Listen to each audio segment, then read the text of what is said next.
Okay. This is what you have. This is generous. But let's say this little square is what you are putting. No, this is generous. Let's say this square is what you. This is f***ing generous because you don't just get to 5,000 with this big of a square. But let's say this square is what you're doing investing. Okay. These are your minimum monthly payments. This is your investing.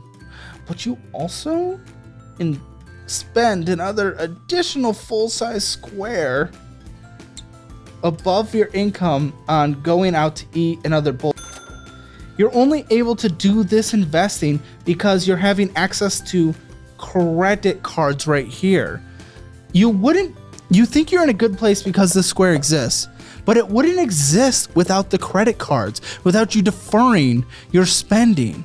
If you're putting this on the money you actually have, you would have no money to put into the child's fund, into the business fund, into your retirement fund.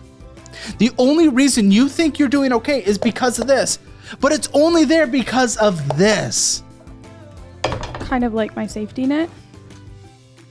What's safety net? What are you talking about? The credit card is like my safety net. But it shouldn't be.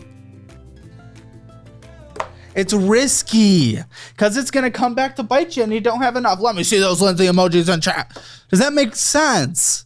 Yeah, it makes sense. And that extra bubble on top is putting risk on your child's future too, because you're going to want to contributing to their little part of the square so that they have a college fund or whatever you want to do. It's up to you. You're not necessarily required to do that. But when those payments become due, that square is only going to get larger after interest starts accruing, and you are going to not be able to contribute to those other things. In fact, maybe you have to take from them. Maybe you have to take from the emergency fund or start pulling out of the house a little.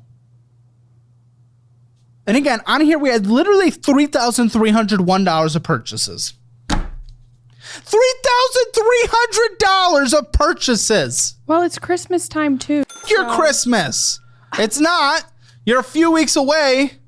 Christmas time. So Thanksgiving time. That wasn't okay. I shop early. You don't have money to shop. Well, I don't get that. I think, yes, you can get gifts for your kid. We could do that, and you can. They're 4. They barely know what's going on. They're just stumbling through existence right now. They don't know what's happening in life. You know, he definitely knows what's happening in life. He doesn't. You can get him some bullshit toys, and he would be happy. I got him a tent. You could. So. Well, that's what good. You did. I'm just saying, for a 4-year-old, you could get. Honestly, for kids, a lot of times for kids, saying as a very successful parent myself, a lot of times for kids though, sometimes it's just about opening.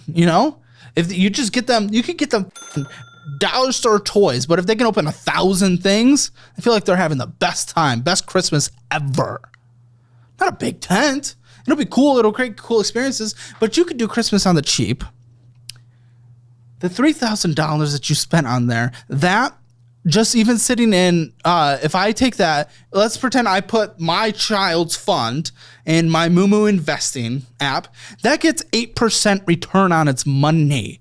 Literally just putting it in there uninvested gets 8% on the money. That could go towards his future.